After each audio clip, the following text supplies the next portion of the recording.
शक्तिशाली मोहन। मोहन एक पहलवान था। वो बहुत ताकतवर था। वो हर रोज भैंस का दूध पीता था। इससे उसे शक्ति मिलती थी। वो भारी चीजें उठा सकता था।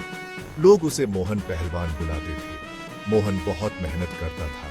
वो लोगों की मदद करता था। वो एक दयालु आदमी था। लेकिन मोहन परेशान था।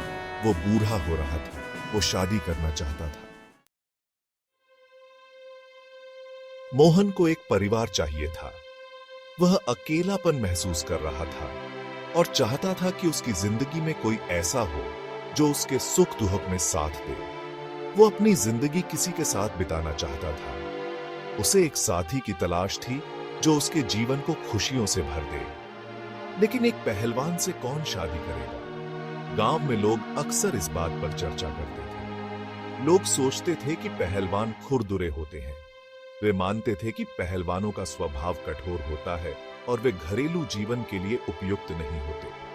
उन्हें लगता था कि मोहन बहुत बूढ़ा हो गया है। उसकी उम्र को लेकर भी लोग चिंतित थे और सोचते थे कि अब उसके लिए शादी करना मुश्किल होगा। मोहन गांव के पंडित जी के पास गया।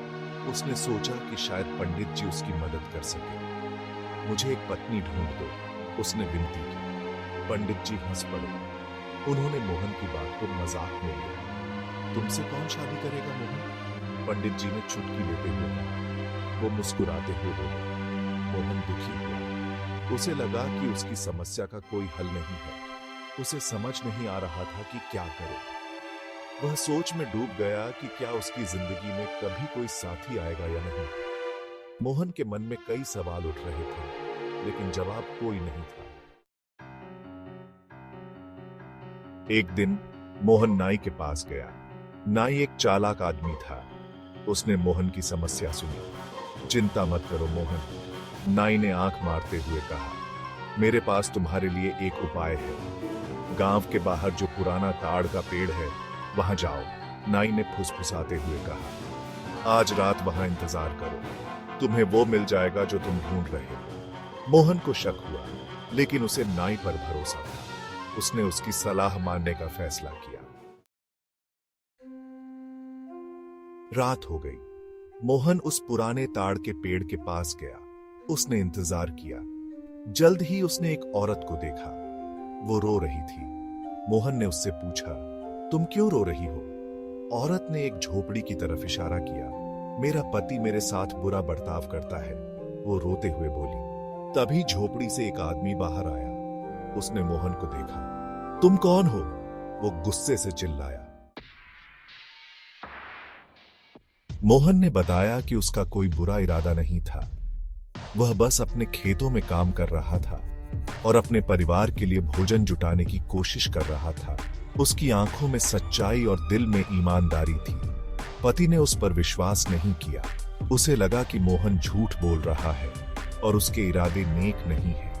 उसकी शक की निगाहें मोहन पर टिकी रहीं। उसने मोहन पर हमला कर दिया। गुस्से में आकर उसने मोहन को धक्का दिया और दोनों के बीच झगड़ा शुरू हो गया। गांव के लोग यह सब देख रहे थे। मोहन ने खुद को बचाने की कोशिश की। वह नहीं चाहता था कि कोई हिंसा हो, लेकिन स्थिति उसके नियंत्रण से बाहर हो गई थी। उसने अपने बचाव में हाथ उठाया। उसने उस आदमी को धक्का दे दिया। यह एक आत्मरक्षा का प्रयास था, लेकिन परिणाम अप्रत्याशित था। गांव के लोग चिल्लाने लगे और माहौल तनावपूर्ण हो गया। आदमी गिर गया और उसका सर एक पत्थर से टकरा गया। यह एक भयानक दृश्य था। खून बहने लगा और आदमी की हालत गंभीर हो गई। उसकी तुरंत मौत हो गई। मोहन डर गया। उसने कभी नहीं सोचा था कि उसकी आत्मरक्षा की कोशिश किसी की जान लेगी। वह स्तब्ध और भयभीत था। पत्नी घबरा गई। अब वे क्या करेंगे? गांव के लोग उन्हें घेरने लगे और स्थिति और भी गंभीर हो गई। मोहन और उसकी पत्नी के पास कोई रास्ता नहीं बचा। मोहन ने जिम्मेदारी लेने का फैसला किया। उसने सोचा कि सच बोलना ही सबसे अच्छा उपाय है। उसने अपनी पत्नी से कहा कि वह राजा के पास जाए और सारी सच्चाई बताए। वह पत्नी को राजा के पास ले गया और सारी बात बताई। राजा ने ध्यान से उनकी बात सुनी और मोहन की ईमानदारी से प्रभावित हुआ। राजा ने मोहन की सच्चाई और साहस की सराहना की।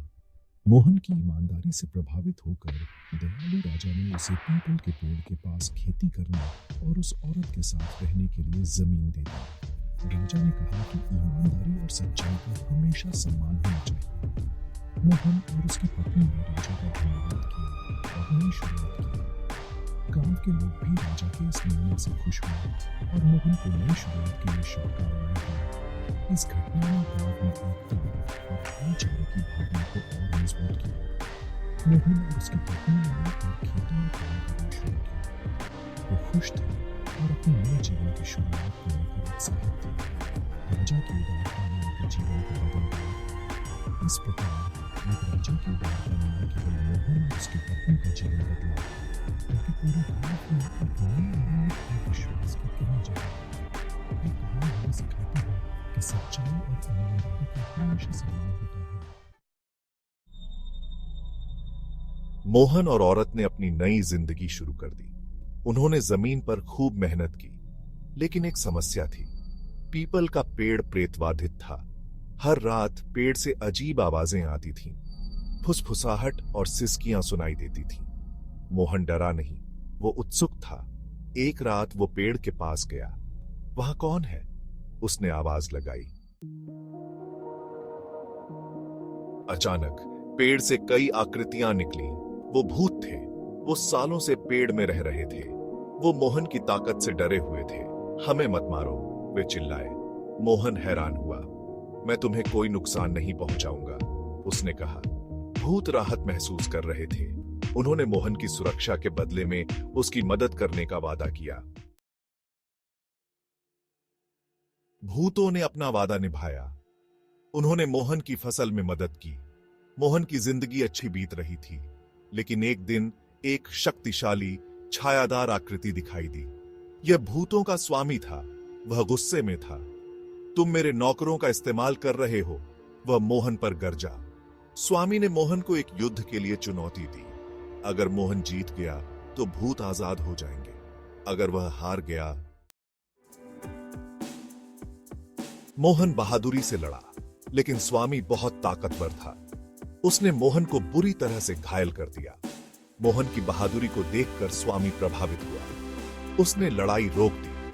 वह अपने भूतिया नौकरों की ओर मुड़ा। अब से तुम मोहन की दुगनी मेहनत से सेवा करोगे, उसने आज्ञा दी। और इतना कहकर स्वामी गायब हो गए। भूत अब डर से मुक्त होकर खुशी खुशी मोहन की ओर भी अधिक मदद करने के लिए तैयार हो गए। मोहन की जिंदगी पूरी तरह से बदल गई थी। उसके पास एक पत्नी थी, एक खेत था और भूतिया मददगार थे। ये भूतिया मददगार न केवल खेत में काम करते थे, बल्कि मोहन और उसकी पत्नी के जीवन में भी खुशियां भरते थे। वे हर दिन को एक नया उत्सव बना देते थे और उनके साथ बिताया हर पल एक यादगार अनुभव बन जाता था। उसने चुनौतियों का सामना किया था और मजबूत बनकर उभरा था। गांव में जीवन आसान नहीं था, लेकिन मोहन ने कभी हार नहीं मानी। हर मुश्किल घड़ी में उसने अपने साहस और धैर्य का परिचय दिया। चाहे वह सूखा हो, बाढ़ हो या फसल की बर्बादी, मोहन ने हर बार अपने हौसले से इन समस्याओं का सामना किया। मोहन ने सीखा कि कभी-कभी बुरी परिस्थितियां भी सौभाग्य की ओर ले जा सकती हैं। जब उसकी फसल बर्बाद हो गई थी, तब उसने अपने खेत में नींबू के पेड़ लगाए। लोगों ने उसका मजाक उड़ाया, लेकिन मोहन ने हार नहीं मानी। उसने मेहनत की और समय के साथ उसके नींबू के पेड़ फल देने लगे। अब उसके पास न केवल अपनी जरूरतों को पूरा करने के लिए पर्याप्त नींबू थे, बल्कि वह उन्हें बेचकर अच्छा मुनाफा भी कमा रहा था। उसने महसूस किया कि साहस, दया और सकारात्मक दृष्टिकोण किसी भी बाधा को दूर करने में मदद कर सकता है। मोहन ने अपने गांव के लोगों की भी मदद की। उसने उन्हें सिखाया कि कैसे वे भी अपने खेतों में नींबू उगा सकते हैं और अपनी आर्थिक स्थिति को सुधार सकते हैं। उसकी दया और मदद के कारण गांव के लोग उसे बहुत मानते थे और उसकी इज्जत करते थे। और इसलिए मोहन पहलवान हमेशा के लिए खुशी खुशी रहने लगा, ये साबित करते हुए कि एक पहलवान भी सबसे अप्रत्याशित तरीकों से प्यार और खुशी पा सकता है। उसकी पत्नी और भूतिया मददगारों के साथ मोहन का जीवन एक सुंदर कहानी बन गया था। उसने सीखा कि जीवन में आने वाली हर चुनौती एक नए अवसर की तरह होती है और अगर हम उसे सही दृष्टिकोण से देखें तो हम हर मुश्किल को पार कर सकते हैं और खुश रह सकते हैं।